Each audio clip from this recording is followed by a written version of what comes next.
All right, folks, welcome back. Today's episode is about Ezekiel Elliot, uh, Dallas Cowboy, sophomore running back extraordinaire. So, we have Zeke has been making his rounds in the media. He's been a busy young man. So, what do you think about Zeke's issues? Zeke's, at least his perceived issues. What do you think about this? He's facing suspension. He has a litany of things going on. I'm a little confused at. Okay, well, first, Okay. let me get a rundown so we understand what we're talking about. Yeah. Okay. When he first got out of college, he was accused of domestic violence with a girlfriend. All right. Then he was out hanging out. I forgot where he was at, but he pulled a woman's shirt down. Yep. Okay. Then he had the assault at the bar. Then he was caught driving 100 miles per hour. And then he was at the marijuana dispensary saying he was just curious. So all this has happened from the time since he's been in the league. So, that's 5 different things. Nothing, he hasn't killed anybody or anything like that. But it's, he's getting a lot of attention, of course. It's the media age, and he sticks out like a sore thumb. Everyone knows who he is, but he's still trying to live his life. Yeah. So what do you think about this, man? Well, like I was gonna say, I'm a little confused on why he is some of the things that he's doing. I don't understand. I know the guy went to a big time college program. Right. He did really well in college. He was in the limelight there.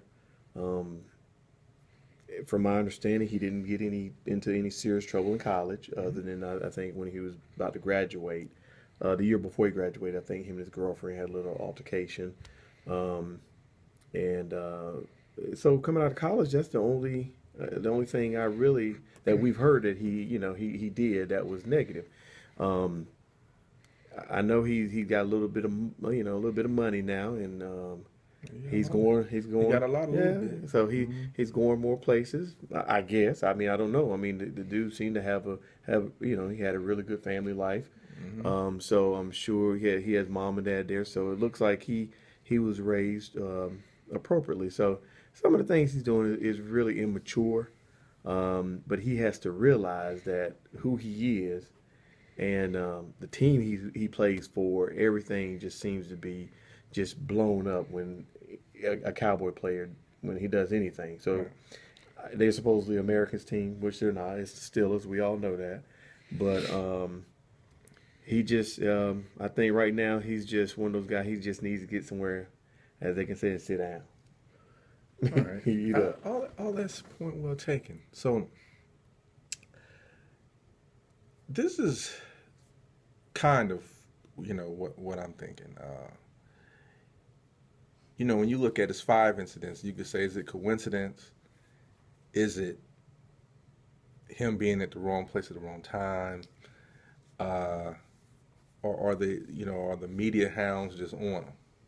But then the thing is, when you kind of look at things in a general perspective with the Cowboys, Jerry Jones is known to ride for his players, and I think he's starting to attract. He's loyal to a fault. He's gonna stick with you like Michael Irvin's like his son. Michael Irvin can snort all the coke he wants, and Jerry, gonna ride for him. Yeah. And that's no pun on Mike, but I'm just saying, it is what it is, right? So to kill Mike. But no, what I'm saying is, when you look at all the suspensions, the type players that end up coming through, and I think they're starting to take advantage of his loyalty to where. But it's happening to other teams. No. But it's the Cowboys, and everything is blown up. Exactly. So what I'm saying is, you got to know where you play. That's what I'm saying. If you don't want to be under all of them under a microscope, but they under a serious electronic microscope. Yes, sir. They're looking at the atoms. So if you're going to play there, in a perfect world, you know what? It shouldn't matter. He should be able to live his life, do a few things. It shouldn't matter. But the world is not perfect. That's right. You're playing under I mean, look, what do they have hanging in that stadium? The biggest screen. So that's what you on the biggest screen on the planet. They got Megatron hanging in there. So it's a physical representation of how you really are on that team. You're on the biggest screen. That's right. In the world. And so you got to remember that. Now, another thing is this. I think that these young men, they're physically built. They've been given a lot of responsibility. And, you know, they grow fast. They look like men. But in a lot of ways, I think they're still boys. Yeah. And, you know, this is the thing. In men, especially in young boys, we have impulsivity. Men have, you know, in their youth, highly impulsive, don't always make the best decisions. Yeah. None of us have. We've all done things in our youth like, what was I thinking? I'm done. But see, I think part of it is, what people don't understand is like the growth, the development process of the brain. Mm. We have this thing called the prefrontal cortex, and that's where reasoning is developed. Mm-hmm. And the old studies used to say that it fully developed by age 18. But the newer studies say that it's still developing up until 25. Mm-hmm. So you take these guys in their early 20s, their reasoning center of their brain and decision-making center of their brain is not fully developed. On top of they play a sport in which they use their head. Yeah. You know one industry that understood this way before everybody else? You ever try to rent a car? Yeah. What's the age limit? 25. 25. You know what that's based on? Decision making. Brain research. Yeah, they understood that people, their decision making center of their brain was not developed enough for them to trust them and have those lawsuits behind renting their vehicles, running somebody over, texting, drinking, and driving. And they said it wasn't worth it. So I'm not letting people off, but what I'm saying is human development plays a role in this. We're thinking just because we give them adult responsibilities that they're going to make adult decisions.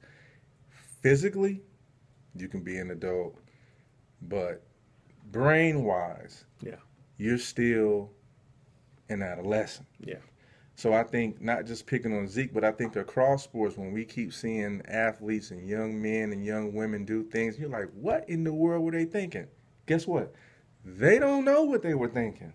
That's right. They just were impulsive. It looked good. That pulling that shirt down, that was impulsive. It was. But knocking somebody out, you know, a lot of times we might, you know, you get older, you think like, man, it's not even worth it. You're not thinking and walk away. You don't have that. You know, we didn't have that in the 20s. You know, the difference is we all did stuff. We just didn't have anybody to tell it. That's right. So I'm not saying it's an excuse, but I think more has to be done to support young people when they have more. You know, money is an amplifier, right? Money just makes you more of what you already are. You know, if it's like an amplifier. If you got a bad sound coming through, you amplify, it's still going to be bad, just louder. If it's a nice sound, it's still going to be nice, it's just going to be louder. Mm-hmm. So if you're impulsive with $5 in your pocket, get $5 million. You're going to be really impulsive. Exactly. If you pulling on a shirt with $10 in your pocket, get $10 million, you're going to pull the whole shirt off. Zeke was already walking around with half his torso off. That's right. With college money. That's so right. you know what he gonna do with an NFL check. So it just makes you more of what you are. So I just think I'm not saying excuse bad behavior, but I think we got to start looking at people. It's just like certain things you don't expect out of a 3-year-old. You know how they're going to be, and I think we have to readdress how we're looking at people. Just because they're bigger than and stronger than the average person doesn't mean they are fully grown. That's right. The Cowboys have a cultural problem. You think so? Yes, because it's not just with him. And I'm not picking on the Cowboys. I'm not saying other people don't. But when you just have back-to-back things, and also the league is created. What's the player that receiver that had those 5 drug tests he failed? Played with the Browns. Oh, Josh. What's the name? Josh. Josh. I can't remember his last name. You know, the guy with the Browns. Yeah. So every player is saying, "Hey, I ain't that bad." Yeah. So what if I go to the dispensary? This dude was using. Yeah. Yeah. But the thing is, and you know what's bad is you have older people, you know, such as ourselves. We're older and more mature and wiser nowadays, and we are looking at these young people, and we're, you know, reporting on them, or you know, people looking. You know, you have some people really looking down on these guys. But the thing is, we have to realize that we've done what they have done. That's what I'm saying. saying. You know, when we were that age. That's what I'm saying. Probably some of us have done worse. That's what I'm saying. You know, so we really can't, you know, and that's why I don't really harp on a lot of things. Like, that's why I said Zeke just need to realize he needs to just get somewhere and just sit down. Yeah. You mean not that he hadn't done anything? He's done things. Other people have done it way before his time, That's right. and they're gonna continue to do it. But the thing is, he just has to realize who he is, the team that he plays for, and he just needs to, you know, calm it down a little bit. Yeah, he really does. So this is not a bash Zeke, because Cowboys got to get it under hand, because you're gonna know it's out of hand when the post game interviews start, and if every player has to start answering about Zeke, the season's gonna be a wash. We'll let him mess up one of them wheels and see what happens. So, folks, that's our thoughts on Ezekiel Elliott. We just think that he needs to chill out, understand what he's doing. We're rooting for him, so we're not hating on the Cowboys just yet. So, you know, hope it works out for him. I'm not really rooting for him. I just, I'm a Cowboy hater, but I hope the young fella has a really good career. I ain't worried about the season, because we got to get number 7. But so leave your thoughts. Be sure to subscribe. Peace. Take care.